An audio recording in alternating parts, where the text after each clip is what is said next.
Hello class, this is your teacher Mr. McDougall with your next Photoshop tutorial. In today's lesson, I'm going to show you how to add a logo to various surfaces and clothing as well. So we're going to take blank surfaces like this and we're going to slap some logos on it and we're going to angle it to fit the perspective to make sure it matches.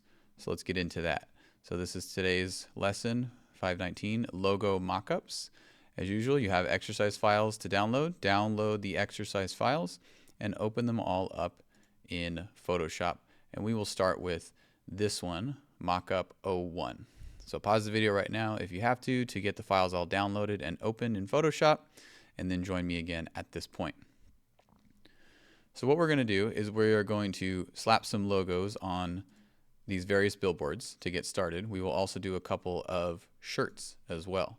I'm going to show you how to add logos to blank t-shirts. So let's start with Mockup 01. So you'll see I provided you with a ton of logo files. There's a lot of files to practice with because you're going to start combining them. So there's logos 1 through 8 right here. There's a whole bunch of different ones you can choose from.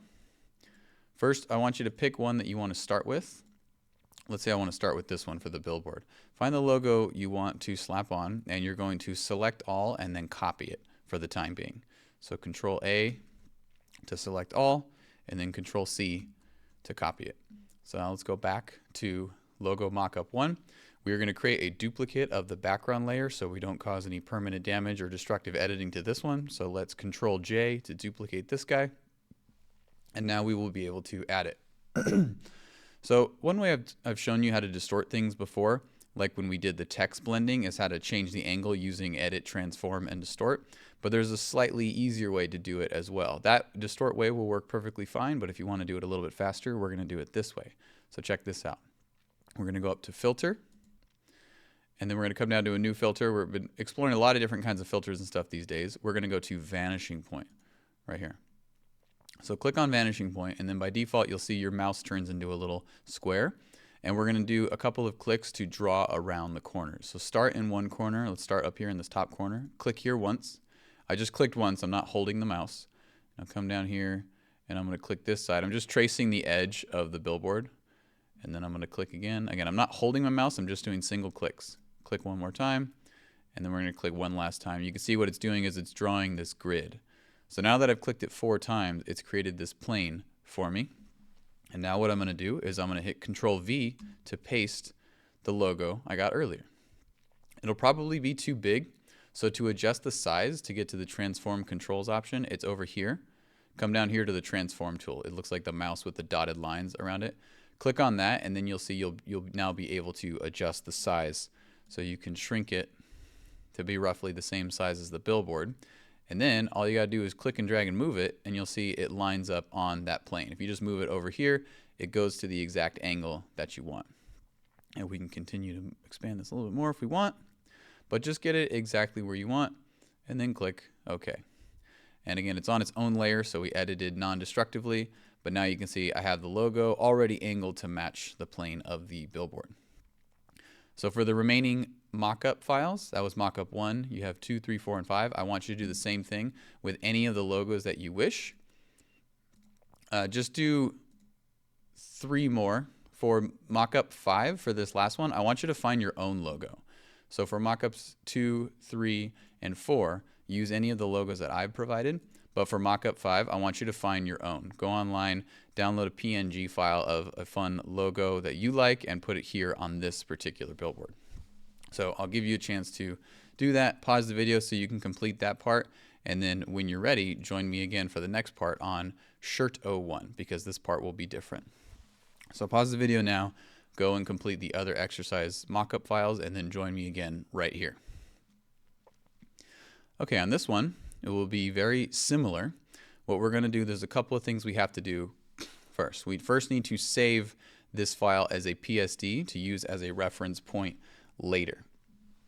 So the first thing we're going to do before we do anything is we're going to come up here to File, go to File, and we're going to do Save As.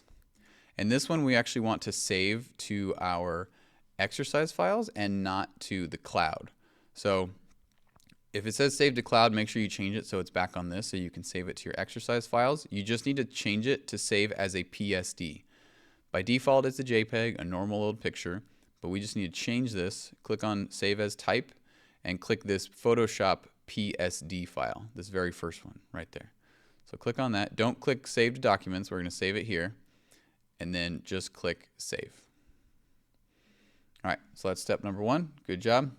Now we are going to find one of the logos to use. So let's go back to any of our logo files. I'm going to go with this one. I like this one. Do Control A, Control C to copy. And let's go back.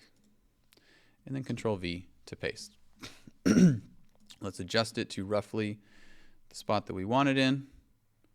Say right about there. I'm going to put this logo right in the middle of his shirt. That looks cool right there. All right, so it's already on the shirt, looks cool, but we need to blend it because we have wrinkles in the shirt that would form naturally, and we want the image to contort with the wrinkles. So now what we're going to do, back up to Filter again, Filter, and we're going to go to Distort. Oh, I don't have my layer selected. If you try to go to that, like mine, none of it's available. That's because I don't have my layer selected. I need to distort this logo layer right there. Here we go, Filter. Now it's available. Distort and Displace. What's going to happen is it's going to have numbers. It's going to ask you how much you want to displace. There's no set number for this. You just have to kind of experiment. Lower numbers like 10 or 20 won't displace it very much, but if you get up closer to about 100, it'll displace it a lot. So just experiment with what numbers you want to do. Maybe start with 40 or 50 for each of these, and then you can always Control Z and try again. So I'm going to say maybe 20. Let's start with 20 just to see what it looks like, and then click OK. What it's going to do is it's going to ask you for a reference point, which is this PSD file we saved earlier.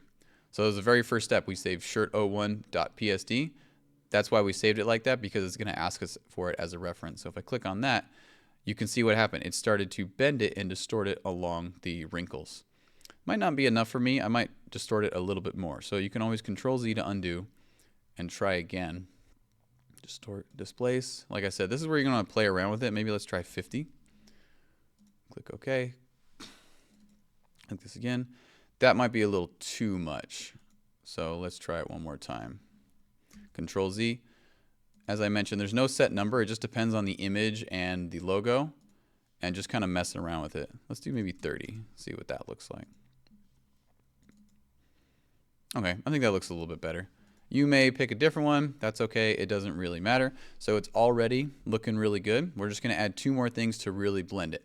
So we've already matched it to contort to the wrinkles of the shirt, which looks great. Let's add a couple of more things. Next, we're going to change the blending mode and the blending options. So let's double click on this layer to bring up the blending options. We've been here before when we did the text blending, and we will do that in just a second.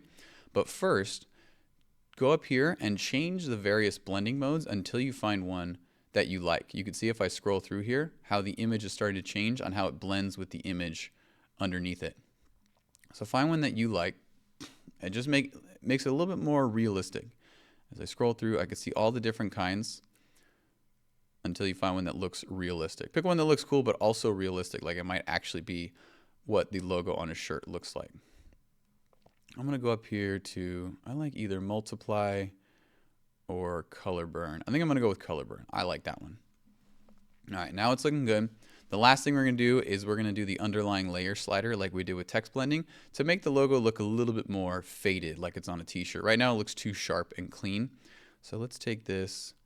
You might slide from both ends this time. Since he's wearing a white shirt, there's not a lot of dark areas to shine through. There's more highlight areas to shine through. So see if I slide this white one, it starts to come through, but that's a little too strong. Let's hold Alt to split this slider in half and just barely do it. Remember, the key to efficient editing is all about the subtlety. We don't want to slide everything too hard right away. You want to go nice and smooth and gradual. It's looking a lot better now. There we go. Perfect. Now it looks like it's on the logo, it's on the shirt, and it's also slightly faded, like he's worn the shirt a lot, and it's really sold. Perfect. So just like that. You can see no logo, that was the original, and now it looks like I've slapped my logo on his t-shirt, and it's bending to go with the folds and the shadows as well. So now that's looking great. Just like we did with the mockups, I want you to do the same thing on the remaining shirt files. You have shirt 01, 02, 03, and 04. I want you to experiment with the various logo files that I've provided to you and put logos on these guys' t-shirts. Just like we did in the mock-ups as well, I haven't given you enough files because I want you to find your own logo. So for shirt 02, 03, and 04, you can use the logos that I provided, but on the last one, I want you to find your own. So you can download, let's say I want to use something like this. Do the exact same thing. Make sure you first save this as a PSD. So we're going to go to File, Save As, change it to PSD. There we go. And now I can paste my logo right there. Let's get it right where I want it. Excellent. This is what you're going to do for all of these. Now I can go up to, I have this. Excellent. Let's go to Filter, Distort, Displace. Let's say around 30 again. Let's try and see what 30 looks like. Not bad. Looks pretty good. It curved down here. I like it so far. Might move it over just a hair. And now let's open up the blending options. Change how this bad boy is going to blend to her shirt. Oh, there we go.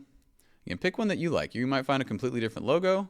You might find a completely different blending option that works for you. This is your chance to experiment. I kind of like that overlay one. I think that looks cool. It matches the darkness of the shirt. So now I can mess around with these sliders until I get to it. Just until it starts to come through. So I want to see the logo. That looks cool. Now she has a cool Pokeball logo on her shirt. So for Mockup 5 and Shirt 5, I want you to find your own logos. You have 10 surfaces to put things in, but I've only provided you with 8 exercise files. So these last 2, I want you to go online, download, and find your own PNG logo file that you would like to place on here. And as always, since these are exercise files, take screenshots of all your edited work and attach it to today's assignment. Okay? Can't wait to see what kind of logos you guys make up. Have fun, and let me know if you have any questions.